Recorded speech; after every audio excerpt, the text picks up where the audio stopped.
Bora lá, nação, para as últimas notícias do Flamengo, analisando aí a chegada de Gonzalo Plata, Alexandro e outros reforços mais no Mengão. E a preparação para a partida contra o Corinthians. Deixa o seu like, vamos bater uma meta aí de 3.000 likes. Compartilhe o vídeo aí no seu grupo de WhatsApp com seu amigo flamenguista. E se você não é inscrito no canal Meu Mengão React, se inscreva e ative o sino das notificações. Créditos e ESPN, link na descrição. Bora para as notícias do Flamengo. O que, em tese, é um adversário que tem o favoritismo.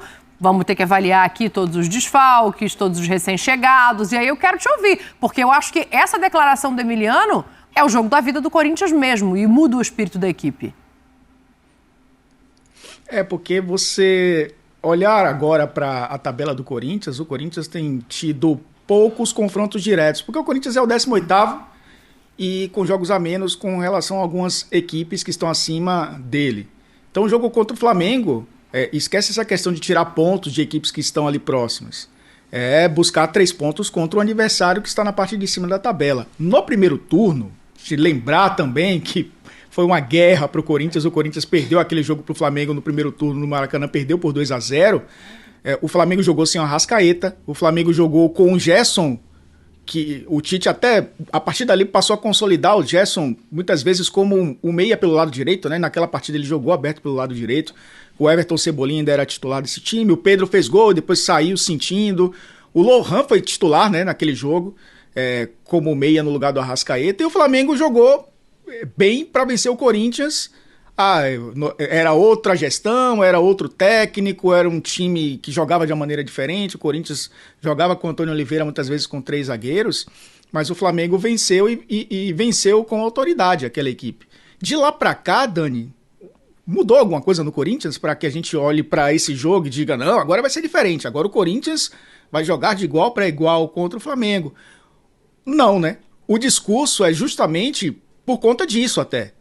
Eu acho que a família Dias, como eu tenho chamado a comissão técnica do Corinthians, né, o Emiliano Dias, o Ramon Dias, eles têm tocado nessa tecla um pouco mais da atmosfera do que do jogo jogado em si, porque eles sabem que é isso que vai fazer diferença no jogo contra o Flamengo, que mesmo muito desfalcado, é tecnicamente melhor, é um time mais organizado, é um time que obedece taticamente, obedece melhor, né, taticamente em relação ao Corinthians o que o seu técnico pede. São jogadores que já conseguem, mesmo perdendo algumas peças, entender o sistema, e esse sistema ele permanece do mesmo jeito, mesmo um titular saindo e um virtual reserva entrando, porque o Tite a gente conhece muito bem, mexe muito pouco em formação do time, tanto que, citando o exemplo, o Léo Ortiz, que é um zagueiro muito técnico, no Bragantino jogava muito com linha alta, né, praticamente construindo a partir do campo de ataque. Então o Tite entendeu, ele dá para jogar como volante, mas não mexeu no sistema para o Léo Ortiz jogar, para ser titular dessa equipe. O time continua tendo 2 volantes. Ele é volante, ele não é um terceiro zagueiro. Então o Tite mexe muito pouco e os jogadores entendem isso muito bem. O Corinthians, nem a gente entende, eu acho que o Emiliano Dias, o Ramon Dias, eles estão tentando entender como jogar como jogo coletivo essa equipe, né? Já jogou com 3 zagueiros, jogou com 2 alas, laterais como alas, depois pontas como alas, jogou com 3 volantes. O Corinthians fez uma janela de alguns volantes, inclusive, né? Trouxe o Charles, banco de reservas. O Alex Santana chegou, acabou se lesionando. Agora o Hector... o Breno já jogou nessa função no primeiro turno. O Hernandes acabou chegando também. No primeiro turno, o Paulinho foi titular desse jogo contra o Flamengo. Só para você ter um exemplo, né? O Paulinho, que já saiu do Corinthians, foi titular nesse jogo contra o Flamengo. Então a gente vê um Flamengo modificado, mas se olhar no espelho, vai ver a mesma cara. Talvez ali com uma maquiagem diferente, mas é a mesma cara. O Corinthians a gente não conhece o rosto ainda. Então, ele usa a atmosfera, obviamente, para tentar fazer com que esse time eleve um pouco seu patamar de competitividade para pontuar contra o Flamengo. Eu estou falando pontuar contra o Flamengo, não é nem vencer o jogo, porque eu acho que vencer o jogo é fundamental para um time que quer sair da zona de rebaixamento. E para o Ramon Dias também, ele trata esse jogo com peso de guerra, de mobilização total, porque ele sabe que ainda precisa de um jogo para chamar de seu. Aquele jogo, né, que o técnico mostra aqui veio. Porque tem ali a classificação contra o Grêmio, ali a maneira como o Corinthians se envolveu, a dedicação de ter jogado com um a menos no jogo da Arena, de ter vencido nos pênaltis fora de casa, mas ainda não tem uma partida que o torcedor corintiano olha e fala: agora sim, a gente confia no treinador e esse time está num caminho certo. Porque teve muita dificuldade também, não coloco só na conta do Ramon Dias, do Emiliano. E no ano passado no Vasco, ele teve alguns jogos desses, e num clássico também, contra o Fluminense, vencendo por 4-2, no Newton Santos, com muito volume de jogo, com muita dedicação dos jogadores, certamente ele vai cobrar isso. E do lado do Flamengo, o Tite, por mais que tenha alguns percalços na temporada, algumas cornetas da torcida, ele já tem essa credencial muito bem estabelecida. Ele já teve a goleada sobre o Vasco, ele conseguiu se classificar na Libertadores, de certa forma, ele, nos jogos contra o Fluminense, mesmo ainda na época do Diniz, o Flamengo é superior, o Flamengo consegue ser dominante mesmo tendo menos posse de bola. Então, de alguma maneira, a identidade do time está estabelecida. E no caso do Corinthians, essa busca do Ramon Dias está demorando a dar resultado e certamente isso incomoda, porque o Ramon Dias é um técnico experiente, um técnico com muita bagagem, e ele sabe que quanto mais demorar a botar o time titular, a dar uma cara para essa equipe, a ter uma identidade estabelecida, e o Corinthians nessa situação, o redemoinho vai puxando para baixo. E um clube do Corinthians nessa situação, imagina uma derrota para o Flamengo em casa e uma derrota acachapante, como já aconteceu recentemente. Eu acho que é como perde, Mauro, assim, porque não imagino, tá? O torcedor, claro, ele vai sempre ter a esperança, porque é o direito do torcedor ser passional ao extremo. Mas assim, eu não imagino que nem no melhor das previsões de canetinha tenha uma vitória contra o Flamengo nesse momento que o Corinthians vive. Porque assim, ok, a esperança pode estar num Flamengo ainda não muito encaixado. O Breler fala em manter um padrão ali, mas não é um padrão, pelo menos na minha visão, que extrai o melhor que o Flamengo pode oferecer. Tem jogadores que podem entrar pela primeira vez com a camisa do Flamengo, mas ainda assim é o jogo para a derrota selar uma crise maior no Corinthians? Eu acho que o Ramon não quis assustar o torcedor, né? E falou só de uma guerra contra o Flamengo. Na verdade, faltam 14 batalhas pro Corinthians, né? Bom, é 14. verdade. Todos jogam. Quando passar desse, agora a guerra é com o Botafogo, agora a guerra é com não sei quem, não sei... Porque é daqui pro final, todo jogo vai ter esse espírito. Não adianta ficar... E o problema não está no adversário fragilizado ou não. Não é o melhor Flamengo que vem. Pô, ainda bem pro Corinthians, senão a coisa era muito pior. Ok. Ontem tinham 12 desfalques no Juventude. Pô, tava longe de ser o melhor Juventude, hein? Perdeu, tava 2-0 e tal. Então, provavelmente está no Corinthians se arrumar, né? Não no adversário. Quanto mais fragilizado, melhor. Então, quem sabe consegue um empate. Que é bom para quem? O Corinthians tem menos... Para ninguém. Então, o Flamengo depende do que vai acontecer entre Botafogo e Ceará e o jogo do Palmeiras com o Atlético Paranaense. Se eles também empatarem, continua a mesma turma ali, caminhando junto. Agora, se o Flamengo empata e o Botafogo ganha ou o Fortaleza ganha, aí sim é ruim para o Flamengo. Evidentemente que eles vão abrir uma pontuação maior na frente. E o próprio Palmeiras, que vem atrás se ganhar do Atlético Paranaense.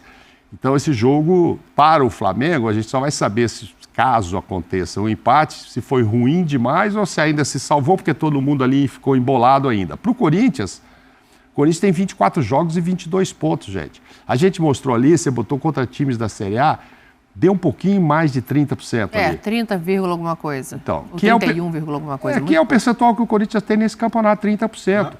Se o Corinthians empatasse todos os jogos, são 38, o Corinthians vai fazer 38 pontos. É uma pontuação que cai. Já não vai porque tem 24 jogos e 22, já né? tem menos agora, tudo, tem que pelo menos encostar o número de jogos e ainda assim, se ficar igual, não dá. 38 a 30, com 38 cai. Não tem sarrafo de 45, 44, mas não vai ser 36, não, 38 entendeu? É difícil. 38 vai cair. Então, tem que acontecer alguma coisa. Então, são 14 guerras pela frente, pensando que tem ainda a Sul-Americana no meio e Copa do Brasil. Mas o Breler e o Elton, eles devem ter uma fórmula para animar o torcedor Fala, Breler, que eu quero corintiano. mudar o viés para aquele senhor ali, ó. Está aguardando para saber quem é que ele vai colocar para jogar, mas fala. E vai ter um ambiente especial, né? Um reencontro dele com a torcida do Corinthians, com a Neoquímica Arena. E a diferença desses dois times hoje vai muito no aspecto anímico. Por mais que o Ramon Dias queira mobilizar ali, dar um tratamento especial de uma final para esse jogo, o Flamengo tem um lado bom para o Flamengo, que é o de manter a concentração. Esse tipo de jogo pode ser traiçoeiro, ainda mais depois de uma partida como aquela do Bahia, que exigiu muito no aspecto defensivo do Flamengo, muito empenho e entrega física dos jogadores. Pode ser aquele jogo que o time entra mais ali, de certa forma, não de salto alto, mas com uma ambição diferente. E essa mobilização do Corinthians, por se tratar de um clássico nacional, as duas maiores torcidas do país, até o tempero do confronto com o Tite, pode ser benéfico para o Flamengo para manter a concentração e, ao mesmo tempo, para jogar de uma forma muito mais leve que a do Corinthians. Compara a subida de ladeira que o Corinthians tem pela frente com a missão do Flamengo, que é encostar na liderança, que é algo que ainda é negociável. Né? Eu não sei se eu concordo com esse teu viés de salto alto ou coisa que o valha, porque assim, o Flamengo está precisando se provar também. O Flamengo está precisando mostrar que a cada desfalque, que a cada notícia do departamento médico, que a cada momento, ele é capaz de manter essa expectativa de jogar como o melhor elenco do Brasil. Para esse jogo, só para a gente entrar nesse Flamengo, já passando as informações atualizadas. Michael, expectativa de até 2 meses fora. De La Cruz, 2 a 3 semanas fora, os dois com problemas em adutores de coxa. Alcaraz está no bid, está relacionado para a partida. E o Alexandro está no bid. Aí, ó, a gente está vendo o boletim. O boletim médico não dá prazo, né? Não estipula nada, mas aí as nossas apurações dão conta de que são lesões de graus diferentes e que a expectativa é que o Michael fique mais tempo fora do que o De La Cruz. Então, Elton, assim, não sei se é um Flamengo que entra soberano, acho que é um Flamengo que entra precisando provar que, de novo, dá conta da missão. Os dois estão em 3 competições, obviamente em diferentes momentos de tabela, mas a ambição também é muito grande e o Flamengo sabe que tem adversário podendo escapar. Pensando em longo prazo é preocupante, né? Porque o Flamengo ainda persegue o líder do campeonato, que é o Fortaleza, assim como o Botafogo, né? Outras equipes ali perseguindo o Fortaleza. O Flamengo tem esse confronto de Copa Libertadores, importante contra o Peñarol, faz o primeiro jogo em casa, e tem o jogo da volta contra o Bahia, que, aliás, fazendo um parêntese, terminar aí a data FIFA, vou ficar atento ao SPNFC para ouvir os palpites da Daniela Boaventura sobre esses jogos de volta das quartas de final. Você quer algum específico? Não, posso te adiantar. Ou você quer de todos? Não, eu quero ouvir os 4. Não, então vamos com calma. Eu queria os 4 com a mesma atenção. Espero que sim. Mas o que está acontecendo com o Flamengo é um time que tem problemas de profundidade de elenco nesse momento, mesmo chegando novos reforços, e a qualidade técnica diminui um pouco também, porque esses jogadores lesionados são jogadores que trazem um diferencial para essa equipe. Como o Tite tem tentado compensar? Com a organização, que todo mundo já conhece. Então, mesmo sendo um time, entre aspas, limitado, é até difícil falar isso do Flamengo, mas o nível técnico cai, obviamente, um pouco mais. Você perde jogadores que decidem. Você não tem o Pedro, para mim é o melhor atacante da América do Sul, jogador convocado para a seleção brasileira, é uma perda muito grande. Então o Tite tenta compensar isso com organização. E eu acho que, no fim das contas, ele até consegue resultados. Vamos lembrar da época da Copa América, né? Muitos jogadores importantes estavam fora e o Flamengo chegou a bater na liderança do Campeonato Brasileiro naquele período. Mas isso é para longo prazo. Eu acho que é muito difícil sustentar isso até o fim da temporada. Nesse momento de enfrentar o Corinthians, do jogo de volta contra o Bahia, com uma vantagem boa, inclusive, né, porque venceu fora de casa, talvez o Flamengo consiga sobreviver. Daí para frente, Dani, é um pouco mais difícil. A gente olhar um pouco em longo prazo nessa situação que vive o Flamengo hoje, aí sim é difícil sustentar, né, favoritismo ou briga pelo título em 3 competições simultaneamente. E aí, como é que vocês estão vendo? Eu tenho uma dúvida muito grande, assim. A gente viu o Michael entrar, jogar, resolver e machucar. Estava no início de temporada, o que seria para ele, já que ele estava vindo do mundo árabe, onde se fecha o ciclo no meio do ano. E agora a gente tem o De La Cruz machucado e o Alcaraz. chega em condição de jogo, já está no bid, já está relacionado. Eu confesso que eu fico me perguntando, assim, qual que é a formação ideal desse Flamengo para jogar com o Corinthians, sabe, Mauro? Porque você incorre no mesmo risco, né? De você perder mais um recém-chegado, ou você prefere correr esse risco e colocar um jogador, não igual, mas para ocupar a mesma faixa de campo do que sai machucado? Ele chegou dizendo que está otimamente. Michael também. Então, mas acontece. Então, aí vou ficar adiando a estreia dele, se eu estou precisando, inclusive, né? Porque agora machucou. De La Cruz. O De La Cruz tem uma função para ele fazer ali. Agora o Tite vai estar vacinado, porque ele disse que acabou errando a mão com o Michael pela necessidade. O Michael chegou e jogou 90. Então, com o Alcaraz, se ele já chegar como titular de cara, certamente vai dosar a minutagem. Mas vai colocá-lo. Acho que sim, se não tem o outro. Ele pode armar ali um meio-campo com 2 volantes, né? O Gerson de terceiro homem do meio-campo e colocar 2 pontas, como ele gosta.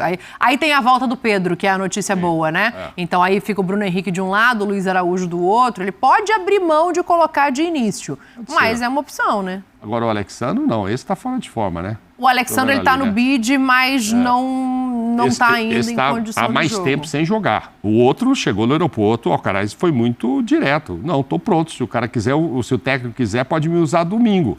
Ele falou. Inclusive, ele falou, né, sei que tem um grande jogo contra Corinthians e tal. Ele sabia, ele já veio olhando a tabela e tal, né? Então, assim, eu acho que ele vem pro jogo e deve ser aproveitado. Talvez, como disse o Blair aqui, não vai começar, vou montar outro, mas segundo tempo já testá-lo. Aí também depende de como é que vai estar o jogo, né? O que está acontecendo nesse primeiro tempo e qual a tranquilidade que o Tite vai ter para trabalhar na arena. Eu não acho que vão ficar xingando o Tite, sabe? Assim, não vai ter essa pressão.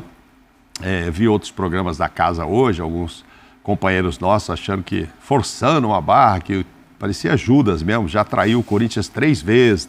Eu ouvi bastante isso hoje, hein? Eu ouvi também. Você ouviu também, né, Bre? Mas que história é essa? Um companheiro nosso dizia, 3 vezes foi chamado, 3 vezes não quis ir. Porque não era o Corinthians, entendeu? No nível que ele pegou quando ele foi campeão. O Corinthians aí, derrubado e tal, né? Nota-se os problemas que tiveram. Mano Menezes, tá tendo o Ramon. E, obviamente, um convite maravilhoso do outro lado, que era o Flamengo.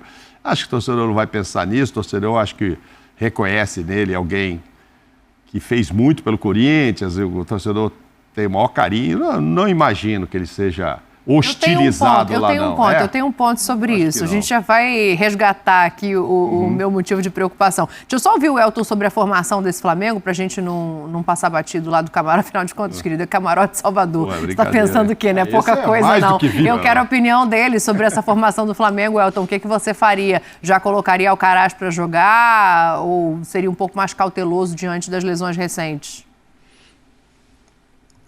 Que quebra-cabeça, né? A gente conhece a formação, isso é fato. Eu acho que não vai mudar muito a formação. Né? Uma linha de 4 jogadores, 2 marcadores, 2 volantes, um meio articulador um pouco mais à frente, 2 pontas, normalmente um mais de 1 contra 1, de profundidade, um outro mais construtor e uma referência. O Tite contra o Bahia colocou o Bruno Henrique de centroavante para não perder a característica do time. Só para a gente lembrar, né? Recordar com relação a isso. Mesmo sacrificando o Bruno Henrique ali como referência, jogando de costas, que ele não sabe jogar, não é na sua melhor versão, né, de atacante, ele entrou ali como uma referência. Mas é muito difícil montar esse quebra-cabeça, né, Dani? Porque ele pode colocar o Wesley na lateral direita, pode trazer... O Léo Pereira já fez lateral esquerda, né, como a gente já viu em algumas oportunidades numa linha de 4 e jogar como lateral esquerdo, e aí colocar o Davi Luiz como... um zagueiro, manter o Léo Ortiz um pouco mais à frente, usar o Gerson como articulador por dentro ou pelo lado direito como esse ponta construtor. E aí ele tem a opção também dos caras que acabaram nem entrando, né? O Lohan, que, como eu falei, foi titular no jogo de ida. Entrou Igor Jesus durante o jogo contra o Bahia também, que pode fazer uma função um pouco mais ali de articulação por dentro. O Everton, né? Que não é o Cebolinha e também não é o Luiz Araújo. O Everton Araújo, vamos misturar os dois aí no nome, pode fazer essa função também no meio campo para sustentar um pouco mais a bola. Ele tem opções que, como eu falei, baixa um pouco a qualidade técnica da equipe, mas mantém a organização. Mas é muito difícil a gente ponderar agora, como o Tite vai fazer. Ele tem a data FIFA, né? Ele tem esse jogo contra o Corinthians e tem a data FIFA. Vai perder alguns jogadores, mas vai descansar muitos também. Então pode ser até que ele mantenha uma formação um pouco mais forte, né, para esse jogo contra o Corinthians no fim de semana. E até é compreensível do lado do Tite ter dado essa exagerada com o Michael, porque era opção, precisava jogar, não tinha reposição no banco.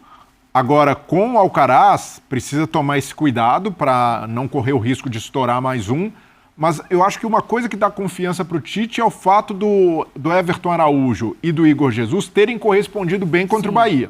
Então o Tite pode ter confiança ou de lançar como titular ou de ter ali no banco de reservas eles prontos para jogar um tempo, 30 minutos. Eles mostraram isso para o Tite num jogo de uma alta exigência de marcação do Flamengo. E o Alcaraz, eu vejo que é preciso também tomar cuidado com o posicionamento dele, porque eu lembro do Alcaraz jogando no Racing com o Fernando Gago, e ali o Aníbal Moreno era o volante de proteção, e ali o Aníbal Moreno fazia um papel realmente de como ele faz no Palmeiras, ocupando vários espaços, e o Alcaraz tinha muita liberdade como terceiro homem de meio campo para chegar lá na frente. E foi talvez o melhor momento da carreira do Alcaraz, em que ele estava surgindo, se afirmando no Racing. É um jogador com muito recurso técnico, ele tem ali força física, um cara de passadas largas, mas ele precisa jogar ali com essa liberdade de ir para frente. Então, em alguns momentos ali, o Tite pode fazer se ele jogar com o Gerson e Alcaraz, o Gerson segurar um pouco mais e dar esse campo, dar esse espaço para o Alcaraz pisar na área, chegar na frente, porque ele tem recurso para isso, tem qualidade. E ele, como um volante ali, um segundo volante até, para mim acaba sendo um desperdício para a qualidade e principalmente para o mais forte do jogo dele, que é chegar da área, que é vir de trás. E nesse aspecto ele lembra até em alguns momentos, né, jogadores como o Renato Augusto, que tem qualidade técnica, mas ao mesmo tempo uma leitura de espaços muito boa para preencher esses espaços ofensivos. Então é um jogador que todo mundo tem uma expectativa grande, mesmo não tendo conseguido se firmar na Europa, muito jovem, 21 anos, com muita capacidade ainda de se desenvolver, mas eu vejo que o Tite precisa usá-lo o mais próximo possível da intermediária, da área adversária, porque vejo ele com mais características ofensivas do que defensivas. Eu acho que o Tite vai usá-lo, nesse jogo. Em algum momento você acha que o Alcaraz entra? Se não precisar, tá 2-0 Flamengo, não é? Aí deixa, porque ele tem 10 dias para treinar o cara, para ver. Se bem que assim, não vai ter todo mundo ainda, né? O Nico também não volta, né? Então ele pode botar, não volta. 2 a 3 semanas. Então, não volta, então, para os próximos jogos. Falar em próximos jogos, Blair, Corinthians e o Vasco, né? No caso Atlético Paranaense e Juventude, vão jogar dia 11, os outros vão jogar dia 12. Certo. Ainda bem que não tem jogador na seleção, né? Porque melhor.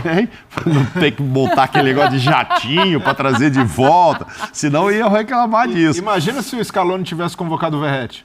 Exatamente. Agora o Flamengo joga 12, o Flamengo vai ceder alguém, mesmo com esses machucados todos. Aí alguém vai, né? Gerson, a seleção uruguaia, eu confesso a vocês que a gente tem que dar uma olhada. Só uma informação, o Igor Jesus, a notícia que está correndo hoje, inicialmente dada pelo Vene Casagrande e confirmada, é que o Igor Jesus está sendo vendido para o Estrela Amadora, um clube de Portugal. Então, assim, pode também estar se despedindo, né? O Braz falou em contratações e saídas, previa de 2 a 3 saídas na última fala dele, e essa é uma delas. O Vitor Hugo, eu ia falar Hugo Moura. Vasco é o próximo assunto aqui, eu vou falar do Hugo Moura já. Mas o Vitor Hugo já foi, né, na negociação até para a chegada dos reforços, e agora o Igor. Mauro, você tocou num ponto que eu quero voltar. Antes dos placares. Aí a gente vai saber se eles estão vendo o programa mesmo. O Tite. Ídolo. Acho que até muito mais na torcida do Corinthians do que na do Flamengo, que ainda tem alguma resistência. Mas tem uma declaração recente dele. Talvez você isso gosta da pimentinha. pegue mais do que, como é que você falou, o Judas? É uma mentirinha dele, não. né? É uma mentirinha assim de fazer média. Eu também acho, mas ele falou, não falou? Falou, aí, ó. Vai ver que falou. Não é mentirinha, eu explico. Vamos lá. Pelo amor e pela torcida do Flamengo. Porque eu também sou torcedor do Flamengo. A minha esposa também é torcedora do Flamengo. E a gente sente. Então ela teve que me aguentar esses dias todos para angariar energia. E talvez esse carinho, para falar um pouquinho mais de humanidade, tenha sido dado a ela também, porque ela me acolheu. Eu com a minha tromba e com a minha tristeza. Como diria Pascoal, Mauro, é todo mundo Flamengo. É tudo para dar renda, tudo combinado para dar renda, como diria o Pascoal. É assim... Você acha que a torcida vai relevar? A torcida do Corinthians não leva isso em conta? Eu acho que há de se entender, assim, tá trabalhando aqui, eu agora visto a camisa da ESPN, gente. Agora o Tite está lá no Flamengo, ele vai torcer para quem? Pro Corinthians ganhar dele? Não, vai torcer pro Flamengo. Agora, falar que é torcedor, eu não sei se no fundo ele é torcedor do Grêmio, onde ele foi o primeiro grande time, onde ganhou uma Copa do Brasil, e se isso foi ficando. É claro que torceu vários anos pelo Corinthians, porque estava bem sucedido. Aí a família toda abraça o Corinthians, campeão de Libertadores, do mundo. Mas me parece que a fala foi mais nessa linha, né, Mauro? Estou aqui hoje, somos torcedores do Flamengo. A gente sofre. Ele falou, minha mulher sofre, que eu fiquei triste, que ele tomou de 4 lá, foi para casa super chateada, a mulher teve que engoli-lo e tal. Porque é óbvio, a família dele, ainda mais o filho trabalhando lá, todo mundo. Assim como alguns jogadores que... no momento que estão naquele time, torcem para aquele time. Mas, no fundo, tem alguém lá no coração. Não sei te afirmar, só o Tite vai poder dizer quando quiser, se o dele é um coração do Grêmio, se o dele é um coração do Corinthians, ou quem sabe do Flamengo, se as conquistas vierem, dependendo do tempo que ele fique. Claro, esse aí, neste caso, jogador e técnico, torcedor não, mas eu admito que possa virar casaca. O torcedor que passou a vida inteira torcendo pro Flamengo não vai me chegar com 30 anos de idade e falar que agora torce pro Vasco. Não dá, não combina. Mas técnico, jogador, se o Tite ganhar muita coisa aí, for feliz com o Flamengo, como ele espera, e o torcedor também, isso vai se confirmando. Agora, você está dizendo se o corintiano gostou de ouvir Exatamente. Elton Serra, como é que é o bordão do Elton Serra? O comentarista que nunca erra. Eu quero saber a opinião dele sobre esse assunto, para você falar depois, Brilho. Para ele não dizer que vai concordar com você que vai ter que concordar com ele. Eu acho que é muito mais essa questão de realmente torcer para o emprego, né? Torcer para o clube, né? Torce porque o Tite hoje trabalha no Flamengo. O Tite, ele deu uma declaração em 2022, antes de um jogo Flamengo e Corinthians, se declarando ao Corinthians. E ele era técnico da Seleção Brasileira, de Copa do Mundo. Quem for na internet aí pesquisar, vai achar. No fim de 2022. Um jogo na Neoquímica Arena, um jogo entre Corinthians e Flamengo. Então, é claro que ele tem uma relação muito, muito estreita com o Corinthians, onde ele conquistou os seus maiores títulos da carreira. Então é muito natural, mesmo essa passagem pela seleção brasileira, sendo soberano em eliminatórias, conquistando Copa América, enfim. É um técnico que tem essa relação com o Corinthians. Eu acho que a declaração dele tem muito a ver com... Ele depois dali, inclusive, teve esse problema da arritmia. Foi antes desse episódio, não foi, Dani? Foi depois do jogo contra o Bolívar, essa declaração, né? Que ele estava ali com o Rossi... Será que foi isso? Se não estou enganado. Foi lá na Bolívia, depois do jogo, mas ele tinha classificado. Isso, foi... Aí ele vai pro vestiário e passa mal. Isso, será que foi isso? Aí ele passa mal no vestiário lá depois. Não, será que foi a mentira? Mentira não, vou falar que é mentira. Tem todo direito de torcer para quem ele quiser. Mas assim, será que foi ter que dizer ali naquele momento algo que não necessariamente vinha do Subiu pressão. Naquele momento ele estava sendo sincero, ele é Flamengo. Agora, não, claro que ele é Flamengo. Hoje ele é Flamengo. Mas acho que o torcedor do Corinthians tem que entender que hoje ele é Flamengo. Em 22, como disse o Elton, e o camarada do Elton é tão perfeito que a gente não ouve o som do trio elétrico que está passando lá. Não escuta nada. Acústica maravilhosa. Acústica maravilhosa. Você acha que a câmera está fechadinha assim por quê? É agosto ainda. Mas aí tem carnaval, tem carnaval fora de época. Você acha que está fechadinha assim por quê? Para não ver a bancada dos copos aqui, ó. O Whey tá bombando. Então, agora em 22, ele também não tinha passado ainda pelo Flamengo, não tinha relação nenhuma com o Flamengo. Sim, claro. Então, natural que ele falasse do Corinthians. Se fosse perguntado, sei lá, um jogo decisivo Corinthians e Grêmio, talvez ele tivesse que se dividir ou confirmar, não, sou mais Grêmio, eu sou mais Corinthians. Que o professor não fala nada, né? É que o professor Adenor, Mauro, geralmente dá uma exagerada ao dourar a pílula. A gente lembra no começo do ano, o Campeonato Carioca é o melhor do Brasil, e ele mesmo depois volta atrás, olha, exagerei. Então o Tite tem dessas também, mas nesse sentido eu concordo com você, ali ele falando de uma maneira profissional, de como ele abraça o clube, de como veste a camisa por ser o atual emprego, como o Elton disse, mas o torcedor, é legítimo também o torcedor corintiano que olhe, que ouça essa declaração e não curta. Assim como o torcedor do São Paulo não curtiu, quando o Rogério Ceni falou, elogiou a torcida do Flamengo, Sim, falou que verdade. ser Flamengo é diferente, o torcedor do São Paulo ficou bravo com ele. Tanto é que quando voltou o Morumbi, foi vaiado, o torcedor pegou no pé. Então é natural, é um sentimento de torcedor. Mas analisando ali friamente a decisão que o Tite tomou de ir para o Flamengo e ter recusado o Corinthians, eu entendo completamente e acredito que o torcedor do Corinthians não deva guardar mágoa por isso, porque, primeiro, naquele momento, o Corinthians estava vivendo um período eleitoral, havia uma grande possibilidade de quem o contrataria sair do poder, como aconteceu. O grupo do Duílio não se manteve no poder, então era um risco muito grande para ele, tanto é que o Mano, que foi contratado naquela situação, com um contrato longo, acabou saindo, não ficou. Então o Tite sabia desse risco e calculou tudo isso. E no caso do Flamengo, ele até tinha dito, eu não vou trabalhar mais em 2023, vou esperar. Mas foi uma proposta que o seduziu no aspecto mais esportivo do que financeiro, não tenho dúvida. Então o Tite enxergou ali a perspectiva de que o Flamengo, vindo de uma temporada ruim, em que não ganhou títulos, poderia se reconstruir e ele tinha recursos para isso. Então acredito que o tempo acabou dando razão ao Tite, por mais que o torcedor tenha ficado chateado, de certa forma magoado, mas acredito que não é o tipo de mágoa também que vai durar, que o torcedor... Se ele ganhar esse jogo, e a chance é grande... 2-0 Flamengo e tal, ele vai para a coletiva e vão dizer, pô, você empurrou o Corinthians mais pro buraco. Tenho certeza que é a cara dele dizer assim, olha, gente, pô, hoje eu sou Flamengo, estou disputando uma liderança, mas fico muito chateado, fico muito triste em ver o Corinthians nessa situação. É a cara dele. E é certo, né? Porque assim, hoje ele defende cara, ele teve o maior carinho lá tanto tempo, ele vai dizer, dizer, pô, eu não gostaria de ver o Corinthians nessa situação. sabe o que a gente vai descobrir agora? Vamos ver, né? Aqui no nosso clube? Se os amiguinhos assistem o programa quando estão em casa. Sabe como a gente vai descobrir isso? Agora. Elton Serra?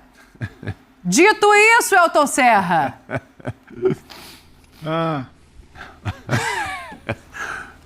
Não assiste o programa, tá vendo? Acabei de saber que não assiste o programa. Dito isso, palpite. Dito isso, é hora do palpite, já é hora do placar. Dito isso, dê um palpite pra esse jogo. Você quer o meu palpite? Olha, não assiste a gente, aí que a gente vê, tá vendo? Cuidado com esse palpite do Elton, hein? Porque ele não erra? Esperando a sua opinião. Não, dito isso, Elton Serra. Dito isso, Flamengo 2, Corinthians 0. O 2-0? Breiler. 3-1 Flamengo. Rapaz, tá feia a coisa no Corinthians, hein, presidente? Vai dar uma moral pro Corinthians? Vou dar. É uma guerra 1-1 para segurar essa guerra. Ganhar é muito difícil. Um pontinho ali, não dá. O Cristiano tá chateado com esses placares. Eu vou diminuir Eu ainda cheguei a dar um exemplo, né? Vai que ele chega, ganha de 2-0, depois ele vai lá e vai falar não sei o quê placar, e tal. Eu não ia nem pedir. Mas, sei lá, 1-1 aí para deixar lá em cima embolado. Quem ganhar de Botafogo e Fortaleza vai ficar feliz da vida e o Flamengo... Aí o Tite já não vai ficar tão feliz. Sei lá. Eu vou ficar nesse meio do caminho aí. Nem 2 de diferença, nem empate. 2-1 Flamengo fora de casa pra gente ver o que acontece. Daqui a... Tá aí na ação, então, os palpites aí dos comentaristas. Vamos aqui colocar também nosso palpite. Eu vou deixar aqui pra mim também. Tô junto com a Daniela, vai ser 2-1 Flamengo. Coloca aí nos comentários. Tomara que o Alcaraz venha a estrear nessa partida e já marque gol já. Pra desencantar, meus amigos. Eu torcer pro Alcaraz marcar um golzinho aí. Bom, vamos ver o que vai acontecer, mas coloca nos comentários aí o seu palpite. E a gente vai ficar de olho aí nas mudanças aí que o Tite vai preparar para essa partida. Será que Alcaraz será titular? A gente vai ficar de olho e vamos trazendo as informações aqui para vocês, tá bom? Coloca aí nos comentários então o seu palpite. Se você não é inscrito no canal, se inscreva, ative o sino das notificações e daqui a pouquinho a gente traz mais notícias e informações do Mengão para vocês, tá bom? Um grande abraço, a gente se vê no próximo vídeo.